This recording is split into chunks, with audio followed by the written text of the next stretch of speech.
Hello అండి, అందరికీ నమస్తే. అందరూ ఎలా ఉన్నారండి? బాగున్నారా? నేనైతే చాలా బాగున్నాను. మీరందరూ కూడా బాగున్నారని, బాగుండాలని అయితే కోరుకుంటున్నా. నేనైతే వీడియోస్ని కనీసం 2 డేస్కి ఒకసారైనా పెడదాం అనుకుంటున్నాను, కానీ అస్సలు కుదరట్లేదండి. కంటిన్యూస్గా పెడితే కాస్తైనా గ్రోత్ ఉంటుందేమో అనుకుంటే, కానీ అస్సలు వీలు పడట్లేదు. ఉదయం 6ంటికే కోళ్లపారం దగ్గరికి అయితే రావాల్సి వచ్చింది. ఇంటి దగ్గర ఇంకా పని అయితే పూర్తి అవ్వనే లేదు, వంట కూడా ఇంకా కాలేదు. అమ్మ అయితే ఇంటి దగ్గరే ఉంది కదా, ఇంకా వంట అయితే చేస్తానంది. ఇక ఏమన్నా పనులుంటే కోళ్లపారం దగ్గర నుంచి ఇంటికి వెళ్ళిన తర్వాత అయితే చేసుకోవాలన్నమాట. కొంచెం పని ఉంటే ఆయనే చేసుకుంటాడు, కానీ ఎక్కువ పని ఉండి లేట్ అవుతుందేమో అనుకుంటే మాత్రం నన్ను తీసుకొస్తాడు. మా ఆయన అయితే ప్రస్తుతానికి కోళ్లపారంలో పొట్టు అయితే దున్నుతున్నాడు. ఈ పని డైలీ ఉంటుందా అంటే నాకైతే తెలీదు. పొట్టు అంటే ఇది వచ్చేసి వడ్ల పొట్టు. కోళ్ళను వేయక ముందే వడ్ల పొట్టు అయితే కొనుక్కొచ్చి వేస్తారు. ఈ పొట్టు వచ్చేసి వేస్ట్ అవసరం పడదా అంటే లేదండి, చాలా అవసరం. అంటే ఎరువు కింద అయితే వాడుకుంటారనమాట పొలాల్లో. చాలా మందికి తెలిసే ఉంటుంది కోళ్ళ ఎరువు, నేనైతే తెలియని వాళ్ళకి తెలుస్తుంది అని అయితే చెప్పాను. ఇవి వచ్చేసి దానబుట్లు అనమాట. కొంచెం పైన వైపున దుమ్ముగా ఉంది. అయితే ఆ దుమ్ము మొత్తం అలాగే లోపల పడిపోతే మళ్ళీ కోళ్ళు అలాగే తింటాయి కదా అనేసి ఆ దుమ్మునైతే మొత్తం దులిపేయమన్నారు మా వారు. ఇక్కడ నుంచి అక్కడ లాస్ట్ వరకు అన్ని దానబుట్లలో ఇలాగే దుమ్ము అయితే దులుపుతూ వెళ్లాల్సి ఉంటుంది. ఇంకా ఆ దుమ్ము దానలో పడిపోయి మళ్ళీ కోళ్ళు గనుక తింటే మేబీ కోళ్లకు ప్రాబ్లం ఏమో, అందుకనేసి దుమ్ము అయితే దులిపేయమన్నారు. అది కొద్దిగా ఉన్నప్పుడే దులిపేసుకోవాలి. అలాగే గనుక ఉంటే ఇంకా గట్టిగా పట్టేసినట్టు అయ్యి అప్పుడు ఇంకా కాస్త ఎక్కువ టైం పడుతుంది అనమాట దులపటానికి. నేను దానబుట్లు దులుపుతుంటే మా వారేమో పొట్టు దున్నేశారు. ఇంకా ఆ పని అయిపోగానే ఇద్దరం కలిసి నీళ్ళ బుట్టను అయితే వంపుతున్నాము. మామూలుగా అయితే వీటిని తోముతూ వంపాలి, కానీ ఇప్పుడు అంత టైం లేదనేసి వంపుతున్నాము. ఇంకా సాయంత్రం పూట తోముతూ వంపాల్సి ఉంటది. అంటే రోజుకు 2 సార్లు అయితే నీళ్లను క్లీన్ చేయాలి. ఒకసారేమో జస్ట్ వంపుకుంటూ వెళ్ళాలి, ఇంకోసారేమో వాటిని మంచిగా తోమేసి వంపాలన్నమాట. ఇదంతా వంపేసరికి ఒక అర్ధగంట అయితే టైం పడుతుంది. ఇక కోళ్లపారం నుంచి అయితే ఇంటికి వచ్చేసాము. అమ్మ అయితే వంట చేసేసింది. ఫ్రెష్ అప్ అయిపోయి ఇంకా ముగ్గు అయితే వేసేస్తున్నాను. సంక్రాంతికి వస్తున్న మూవీ అంతటా రిలీజ్ అయిందేమో అనుకున్నా, కానీ ఇంకా మా ఊరి దగ్గర అయితే రిలీజ్ అవ్వలేదు. సంక్రాంతికే వెళ్ళాలని చాలా ఆశ ఉండే. అయితే కల్వకుర్తిలో టికెట్స్ అయినా బుక్ చేద్దామని మా వారైతే చూసారు, కానీ అక్కడ ఇంకా సినిమా పడలేదంట.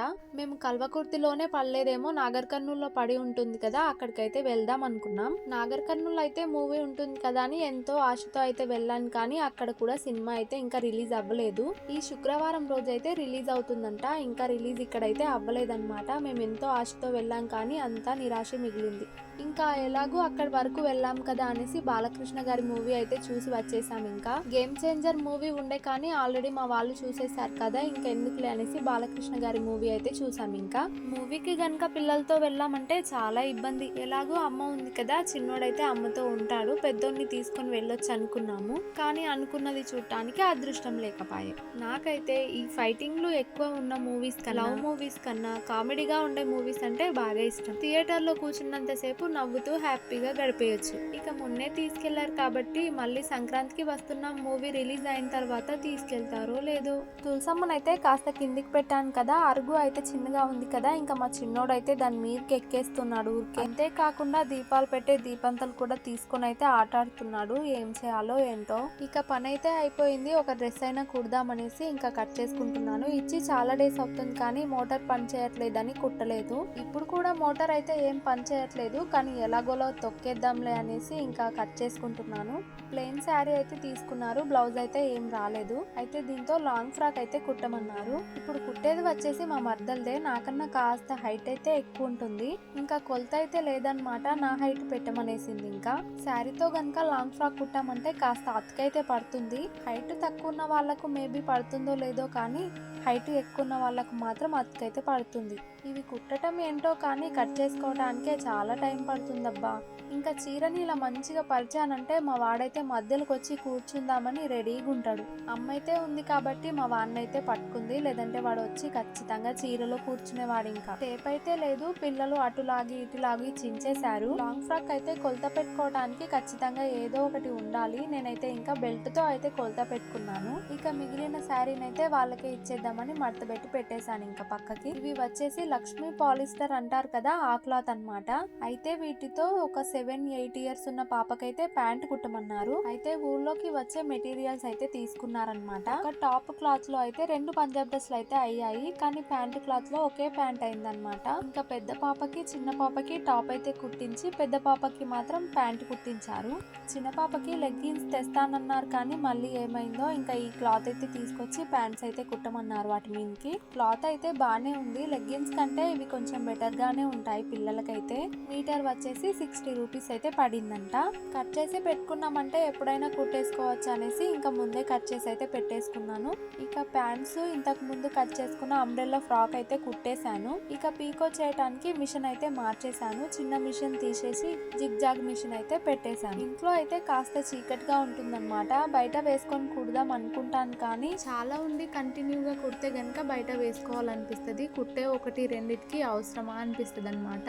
ఇక పీకో అయితే చేసేసాను. నేను బయట ఉన్నప్పుడు మా వాడు ఇంట్లోకి గనక వెళ్తున్నాడంటే ఇంకా నాకు బయట ఉన్నంతసేపు టెన్షన్ గానే ఉంటది. నేను కూడా శారీస్ తో ఫ్రాక్స్ అయితే కుట్టుకుంటాను, కానీ ఎప్పుడు నీలెంతే అనమాట. ఫుల్ లాంగ్ ఫ్రాక్ అయితే ఎప్పుడు కుట్టుకోలేదు. మామూలుగా అయితే వేరే వాళ్ళు కుట్టడానికి ఇచ్చినవి నేను అస్సలు వేసుకోను. చెప్పాను కదా ఇది మా మర్దలదే అనేసి, అందుకే ఒకసారి ట్రై చేశాను ఎట్లుంటదో అని. ఇది కూడా వాళ్ళదే అనమాట. ఒక్క శారీలో 2 అయితే కుట్టాను. ఇంతకు ముందు అయితే చూపించినట్టు గుర్తుంది. ఒకటైతే ఆల్రెడీ కుట్టిచ్చేసాను, ఇంకా ఇదైతే ఇప్పుడు కుట్టాను. ఇన్ని రోజులకి ఈ డ్రెస్లకి బలం వచ్చింది ఇంకా కుట్టడానికి. ఫ్రాకులు గనక కుట్టేవి ఉన్నవి అంటే గనక ఫ్రాకులన్నీ ఒకేసారి కుట్టేసుకొని ఇంకా వాటి పీకో మొత్తం ఒకేసారి చేసేస్తాను. పాలిస్టర్ క్లాత్ తో అయితే ప్యాంట్స్ కుడతానని కట్ చేశాను కదా, ప్యాంట్స్ ఒక 2 అయితే కుట్టేశాను. బ్లాక్ కలర్ ఇంకో ప్యాంట్ అయితే కుట్టాలి. ఎందుకో ఆలు సమోసా అయితే తినాలనిపించింది. నగర్ కర్నూల్లో ఒక స్వీట్ షాప్ లో అయితే ఆలు సమోసా చాలా బాగుంటది. ఎప్పుడైనా సమోసా తినాలనిపించిందంటే గనక ఖచ్చితంగా ఆ షాప్ కే వెళ్తాం అనమాట. అంత మంచిగా, అంత టేస్టీగా, అంత పర్ఫెక్ట్ గా అయితే మనం చేసే సమోసా రాకపోవచ్చు, కానీ ఎలాగోలాగా ట్రై చేద్దాం. వస్తే వస్తది, పోతే పోతదిలే అనేసి ప్రయోగం అయితే చేస్తున్నా. నేనైతే వంట విషయంలో వంట చేస్తున్నా అని చెప్పుకోవటం కంటే ప్రయోగం చేస్తున్నా అని చెప్పుకోవటం చాలా బెటర్ ఏమో. ఇంకా వాటికి కావాల్సినవి ఆలుగడ్డ, మైదాపిండి ఇవైతే షాప్ లో తెప్పించుకున్నాను. ముందైతే ఒక్క ఆలుగడ్డలో 4 పీసుల్లాగా అయితే కట్ చేసేసుకొని పొయ్యి మీద అయితే ఉడకబెడతాను. ఇంకా అంతేకాకుండా సిలిండర్ మీద కాకుండా పొయ్యి మీద అయితే చేద్దాం అనుకుంటున్నా. ఆలుగడ్డలు అయితే సిలిండర్ మీదనే ఉడకబెడతాను. సమోసాలు చేయటం మాత్రం పొయ్యి మీద చేద్దాం. మీ ఇంట్లో అన్న చెల్లెలు కానీ, అన్న తమ్ముడు కానీ, సిస్టర్స్ కానీ ఎవరైనా ఎప్పుడైనా బ్లాక్ మెయిల్ చేసుకున్నారా? అంటే ఏదైనా ఒక చిలిపి పని చేస్తూ ఇంకొకరికి దొరికిపోయి, అంటే ఏదైనా ఒక చిలిపి పని చేస్తూ మన వాళ్ళకి దొరికిపోయామనుకోండి, ఇక అప్పటి నుంచి బ్లాక్ మెయిల్ స్టార్ట్. ఏదైనా చెప్పిన పని వినకపోయినా, చేయకపోయినా నువ్వు చేసిన పని ఇంట్లో చెప్పేస్తా అంటూ బ్లాక్ మెయిల్ అయితే చేసుకుంటారు కదా. మీకెప్పుడైనా అట్లా జరిగిందా? నాకైతే ఇలాంటి సిచ్యువేషన్స్ పుట్టింట్లో ఎప్పుడూ రాలేదు, కానీ ప్రస్తుతం అయితే అనుభవిస్తున్నా. ఇంతకు ముందు అయితే చెప్పాను కదా, సంక్రాంతికి వస్తున్నాం సినిమాకి తీసుకెళ్ళమని మా వారిని అయితే అడిగానని. ఇక ఆ మూవీ రిలీజ్ అయ్యి చూసే వరకు మా ఇంట్లో బ్లాక్ మెయిలింగే ఉంటది. ఏదైనా పని చెప్పినప్పుడు నేను చెయ్యను చేసుకో అని గనక అన్నాను అనుకోండి, మూవీకేం రావా, తీసుకెళ్ళొద్దా నిన్ను, సర్లే ఏం వద్దులే. ఇలా చెప్పిన పని వినకపోయినా చేయకపోయినా తీసుకెళ్ళను అని బ్లాక్ మెయిలింగ్ చేస్తూ ఉంటారు. సినిమా చూసే వరకు ఇంకా ఈ గోల తప్పదు. నాకు చూడటం అవసరమా, మానేయొచ్చు కదా అని మీరు అనుకోవచ్చు కదా. చెప్పాను కదా నాకు ఫన్ ఉన్న మూవీస్ అంటే బాగా ఇష్టం. ఆ మూవీ టీవీలో వచ్చే వరకు వెయిట్ చేసే కన్నా తీసుకెళ్ళమని అడగటం బెస్ట్ కదా. ఇక మైదా పిండి అయితే తడిపి పెట్టేసుకున్నాను. మైదా పిండి తడుపుతుంటే కాస్త మెత్తగా అయిందనమాట. కొంచెం గోధుమ పిండి అయితే వేసాను, ఇంకా ఎట్లొస్తుందో ఏమో. ఇక పిండి కాస్త నానుతుంటది, అంతవరకు ఆలు కర్రీ అయితే చేసుకుంటాను. ఆలుగడ్డలు అయితే ఉడికిపోయినాయి, ఇంకా వాటి పొట్టు తీసేసి వాటిని చిదుముకుంటున్నా. మరీ మెత్తగా కాకుండా కొంచెం గడ్డలుగా ఉండేటట్టే చిదుముతున్నా. ఇక పొయ్యి అయితే అంటించిన. నేనైతే ఒకటి ఫ్రై ప్యాన్ అయితే తీసుకోవాలి. ఏవైనా కూరలు ఫ్రై చేయాలంటే గనక ఈ బాండినే వాడతా. ఏమన్నా బజ్జీలు గానీ, పునుగులు గానీ ఏమైనా చేసుకోవాలన్నా సరే ఇదే వాడతా. అందుకే సపరేట్ గా ఏదైనా తీసుకుంటే బాగుంటుండే. ఇక ముందైతే సమోసాలో పెట్టడానికి స్టఫ్ కోసం ఆలు కర్రీ అయితే చేసేసుకుందాం. ఉల్లిగడ్డ, మిరపకాయలు అయితే కట్ చేసి పెట్టుకున్నాను. అలాగే కాస్త కొత్తిమీర కూడా కట్ చేసి పెట్టుకున్నా. మా ఇంట్లో అయితే నా టేస్ట్ మా ఆయన టేస్ట్ మొత్తం డిఫరెంట్. నేనేమో కొంచెం జంక్ ఫుడ్ ని ఎక్కువ ఇష్టపడతా, మా ఆయనేమో అస్సలు తిననివ్వడు. నాకేమో చికెన్ అంటే చాలా ఇష్టం, మా ఆయనకేమో మటన్ అంటే ఇష్టం. ఇట్లా ఫుడ్ లోనే కాదు ప్రతి విషయంలో మేమిద్దరం చాలా డిఫరెంట్. ఇంట్లో ఉండే వాళ్ళు ఒకే విధంగా కాకుండా ఒకరు అట్లా ఒకరు ఇట్లా ఉంటారంటారు కదా, మేము అట్లానే ఉన్నాం. కొన్ని విషయాల్లో ఇద్దరికి ఒకే మెంటాలిటీ ఉంటే గనక గొడవలు ఎక్కువ అవుతాయి. బయటికి వెళ్ళినప్పుడు ఏదైనా ఖచ్చితంగా తినాల్సిందే అని నేను, బయటి మసాలా ఫుడ్ ఎక్కువ తినకూడదు అనేసి ఆయన. ఎంతసేపు నేను వండుకున్నదే తిని నాకు బోర్ కొట్టేస్తది కదబ్బా. మేబీ ఈ ఫీలింగ్ ఆయనకు కూడా ఉండొచ్చులేండి. మీతో అయితే నాకు ఒక గుడ్ న్యూస్ షేర్ చేసుకోవాలని ఉంది. కాకపోతే ముందు ముందే సంబరపడొద్దు అంటారు కదా, అందుకే హ్యాపీగా ఉన్న బయటికి అయితే చూపించుకోవట్లేదు అనమాట. ఇక ఆలు కర్రీ విషయానికి వస్తే ముందుగా అయితే ఆయిల్ వేసి ఉల్లిగడ్డ మిరపకాయ అయితే వేసి వేయించుకోవాలి. అవి వేగిన తర్వాత అల్లం పేస్ట్, అల్లం కూడా పచ్చివాసన పోయేంత వరకు వేగించుకొని ఆ తర్వాత అన్ని మసాలాలు యాడ్ చేసుకోవాలి. ఇంకా ఆ తర్వాత వచ్చేసి మిరపొడి, ఉప్పు, పసుపు, చాట్ మసాలా, ధనియాల పొడి అన్ని కూడా ఒకేసారి వేసేసుకొని ఇంకా కలుపుకొని ఒక 2 మినిట్స్ ఆగి ఇంకా ఆలుగడ్డను కూడా అందులో వేసేసి కలుపుకోవాలి. ఇంకా లాస్ట్ కి కొత్తిమీర వేసి కలుపుకుంటే ఆలు కర్రీ రెడీ. ఇక స్టఫ్ కోసం ఆలు కర్రీ రెడీ అయిపోయింది కాబట్టి ఇంకా సమోసా అయితే ప్రిపేర్ చేసుకుందాం. ఇప్పుడైతే చపాతీ లాగా రౌండ్ గా కాకుండా కొంచెం పొడవు ఎక్కువగా ఉండేటట్టయితే మనం తాల్చుకోవాలి. కింది వైపున పిండి వేసి చపాతీ లాగా తాల్చుకోవడానికి కూడా మైదా పిండి అయితే లేదు. ఇంకా దీనికి కూడా గోధుమ పిండి అయితే యూజ్ చేస్తున్నా. పిండి మరీ ఎక్కువగా వేసుకున్నా కూడా ఆయిల్లో పడుతుందేమో, అందుకే కాస్త చూసి వేసుకోవాలి. నేను చేసే సమోసాకి అసలు సమోసా షేప్ వస్తుందో లేదో, ఎట్లా వచ్చినా సరే మీరైతే నవ్వుకోకండి అబ్బా. ఏదైనా ప్రయోగం చేసినప్పుడు అన్నిసార్లు సక్సెస్ రాదు, అప్పుడప్పుడు ఫెయిల్ కూడా అవుతుంటాం. ఫెయిల్ అయినా సరే మళ్ళీ ప్రయత్నిస్తూనే ఉంటాంలేండి, మన పరీక్షల లెక్క. ప్రస్తుతానికైతే నేను వీడియో మా ఆయన ఫోన్ లో అయితే షూట్ చేస్తున్నా. ఆయన ఫోన్ లో అయితే వీడియోస్ చాలా అంటే చాలా క్లియర్ గా వస్తాయి. ఫోన్ అడిగితే నేను ఇయ్యను, నాకు పనుంది వెళ్ళాలి అనేసి అన్నాడనమాట. అయితే సాయంత్రం కోలపారం దగ్గర పని అయితే ఉంటది, ఫోన్ ఇస్తేనే సాయంత్రం కోలపారం దగ్గరికి అయితే వస్తా, లేకపోతే రాను అనేసి చెప్పిన. ఇక సర్లే తప్పదు అనుకొని ఫోన్ అయితే నా చేతిలో పెట్టేసి ఇంకా వెళ్ళి ఇంట్లో అయితే పడుకున్నాడు అనమాట. ఇక ఆయన పడుకొని లేచేలోపు నేను చేసే సమోసాలు అయితే పూర్తయిపోవాలి. ముందైతే అన్ని సమోసాలు ఒకేసారి అయితే తయారు చేసి పెట్టుకుంటున్నా. తర్వాత ఇంకా పొయ్యి దగ్గర కూర్చొని కాలిస్తే అయిపోతుంది.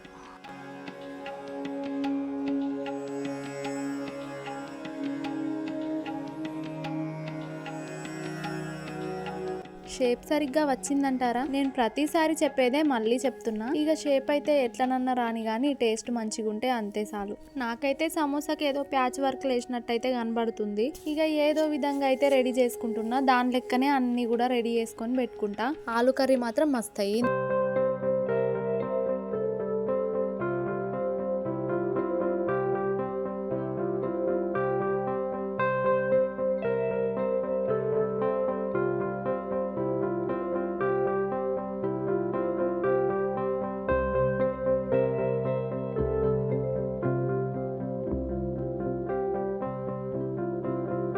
ఇక అన్ని సమోసాలు ఒకేసారి చేసేసుకొని పొయ్యిల కట్టెలు అయితే పక్కకు తీసి పెట్టినా. ఇంకా సమోసాలు చేసుకున్న తర్వాత మళ్ళీ అయితే పొయ్యి వెలిగించిన. పొయ్యి అయితే వెలిగించి ఇక నూనె పోసి బాగా గరం అయిన దాకా ఆగాలి. మొన్న గారెలు అయితే వేసినాం కదా, ఇప్పుడు ఆ నూనెనే అయితే వాడుతున్నాను. ఇంకా ఈ పొయ్యి దగ్గర కూర్చుంటే ఇదో బాధ, ఊది ఊది ఊపిరంతా పోతుంది. నూనె అయితే గాలింది అనుకుని ఒక సమోసా అయితే వేసినా గానీ ఇంకా నూనె అయితే బాగా గాలలేదనమాట.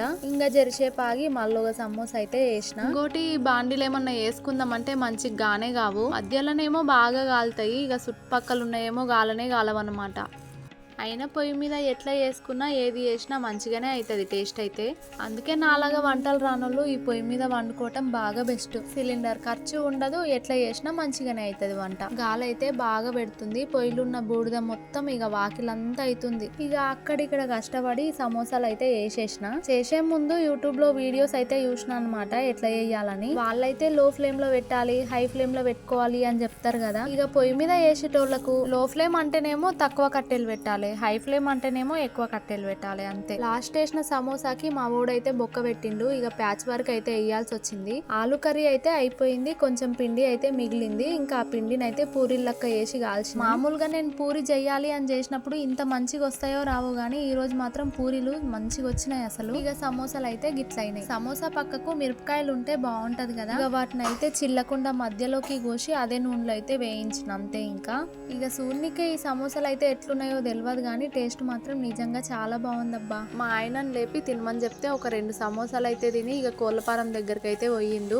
ఈ సమోసాలు అయితే తక్కువనే చేసుకోవాలి, 2-3 కంటే ఎక్కువ తినాలనిపించదు. ఇంకా పెద్దోనికి నేను తినిపిస్తుంటే మా చిన్నోడేమో నాకు తినిపిస్తుండు, అట్లుంటది మా వాళ్ళతోని. ఇంతకి నేను సమోసా ఎట్లా చేసినో మీరు చెప్పరా. ఇక తర్వాత వచ్చేసి ఫ్రిడ్జ్ అయితే క్లీన్ చేయాలి. ఫ్రిడ్జ్ అయితే మేము బాగా వాడేది ఎండాకాలంలోనే, చాలా అంటే చాలా గలీజ్ అయిందబ్బా. చాలా రోజుల నుంచి క్లీన్ అయితే చేద్దాం అనుకుంటున్నాను కానీ నాకైతే వీలే సీలే అయితే లేదు. చాలా దుమ్ము దుమ్ము అయింది అసలు. అంతేకాకుండా ఓపెన్ చేయంగానే అందులో ఏం లేవు గానీ స్మెల్ అయితే వస్తుందన్నమాట.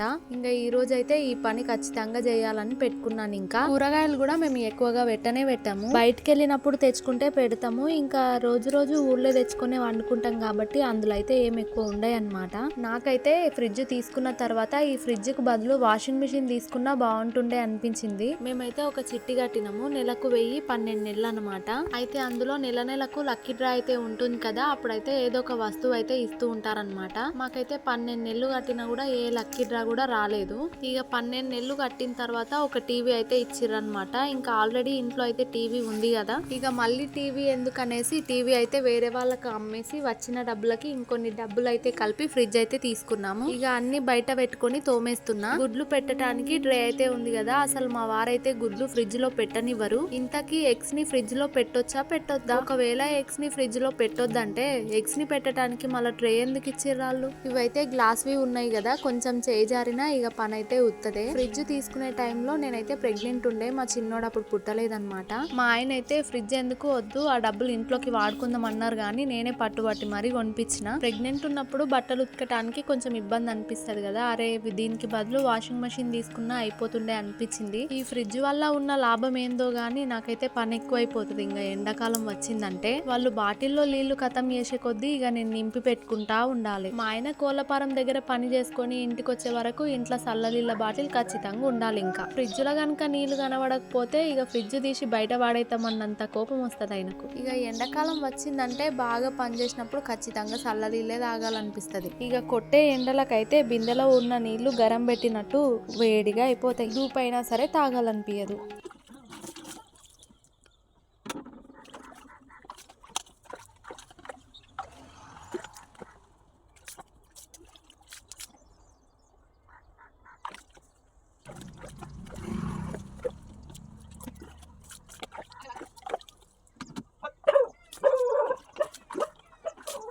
ఇక వాటిని కడిగేసిన తర్వాత ఒక పొడి కాటన్ క్లాత్ అయితే తీసుకొని మంచిగా తుడిచేస్తా. వాటర్ మార్కలు ఉంటాయి కదా, అవి అట్లనే నీళ్ళ మార్కలు అట్లనే ఉండిపోతాయి అన్నమాట. ఇట్లా కాటన్ క్లాత్ తో గనక తుడుచుకుంటే నీట్ గా అవుతాయి అన్ని. ఇక వాటిని అయితే పిల్లలు అందుకోకుండా కాస్త పైకైతే పెట్టేసి ఫ్రిడ్జ్ అయితే తుడుస్తాను. ఫ్రిడ్జ్ ని తుడవటానికి కూడా ఒక కాటన్ బట్టన్ అయితే తీసుకొని ఒక దాంట్లో సర్ఫ్ నీళ్ళు అయితే తీసుకుంటాను. ముందైతే సర్ఫ్ నీళ్ళతో మొత్తం తుడుచుకుంటా. ఒకసారి సర్ఫ్ నీళ్ళతో తుడిచిన తర్వాత ఆ నీళ్ళు అయితే పారబోసి మళ్ళీ సర్ఫ్ నీళ్ళు అయితే తెచ్చుకొని ఇంకోసారి కూడా సర్ఫ్ నీళ్ళతో మంచిగా అయితే తుడిచేసుకుంటాను. ఇక్కడ సైడ్స్ కి బాటిల్స్ పెట్టడానికి ఉన్నాయి కదా, అవైతే తీసి తోముకోవచ్చేమో అనుకున్నాను కానీ తీయటానికి అయితే రావట్లేదు. ఒకటైతే తీయటానికి ప్రయత్నిస్తుంటే గ్లాస్ కదా పర్రిచ్చిందనమాట. మా ఆయన అడిగితే నాకైతే తెలియదు, పిల్లలకి ఇట్లా వేసిర్రేమోనని ఇక వాళ్ళ మీదకైతే దొబ్బేసి. అంటే మనం చేసినామంటే కోపం వస్తుంది, అది పిల్లలను అన్నం అనుకోండి ఏమనలేరు. ఇంకా అయినా నేను కావాలని ఏం చేయలేదు కదా, శుభ్రం చేద్దాం అనుకుంటే ఇక అట్లా ఒక 2 సార్లు సర్ఫ్ నీళ్ళతో బాగా అయితే తుడిచేసుకుంటాను. ముందు అంటే నీళ్లు మార్చి అయితే తుడిచేసుకుంటా. ఇంకా తర్వాత వచ్చేసి ఒకటి కాటన్ క్లాత్ పొడి క్లాత్ అయితే తీసుకొని మళ్ళీ మొత్తం కూడా మళ్ళీ తుడుస్తా. ఇంకా ఫ్రిడ్జ్ అయితే చాలా నీట్ గా అనిపిస్తుంది. అంతేకాకుండా స్మెల్ కూడా రానే రాదు.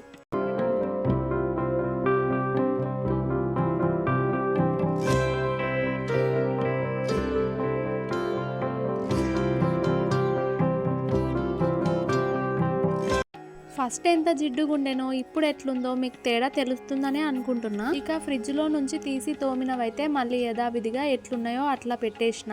ఊర్లోకి వస్తే ఒక ఫ్రిడ్జ్ కవర్ అయితే తీసుకోవాలి. ముందు కంటే ఇప్పుడైతే ఫ్రిడ్జ్ కొంచెం బెటర్ గానే ఉంది. ఇంకా ఇదన్నమాట ఈ రోజటి వీడియో. ఫస్ట్ టైం చూస్తున్న వాళ్ళకి వీడియో గనుక నచ్చితే తప్పకుండా ఒక లైక్ ఇచ్చి సబ్స్క్రైబ్ చేసుకోండి. మీరు సపోర్ట్ చేస్తారన్న ఆశతోనే ఇంకా నా ప్రయత్నం అయితే ఆపట్లేదు. అందరు ఫ్రిడ్జుల్లో నిండుగా ఉంటాయి, అసలు ఏం పెడతారో అర్థం కాదు. మా ఫ్రిడ్జ్ మాత్రం ఎంత ఖాళీగా ఉంది చూడండి. పెడితే వాటర్ బాటిల్స్, కూరగాయలు, బయట పెడితే పిల్లలు పలగొడతారన్న భయానికి ఎగ్స్ ని కూడా అప్పుడప్పుడు ఫ్రిడ్జ్ లో అయితే పెడతాను. ఇంట్లో తిట్లు కూడా తింటాను. ఇక ఉంటానండి. మీరందరూ కూడా నాకు కాస్త టచ్ లో ఉండొచ్చుగా. బాయ్.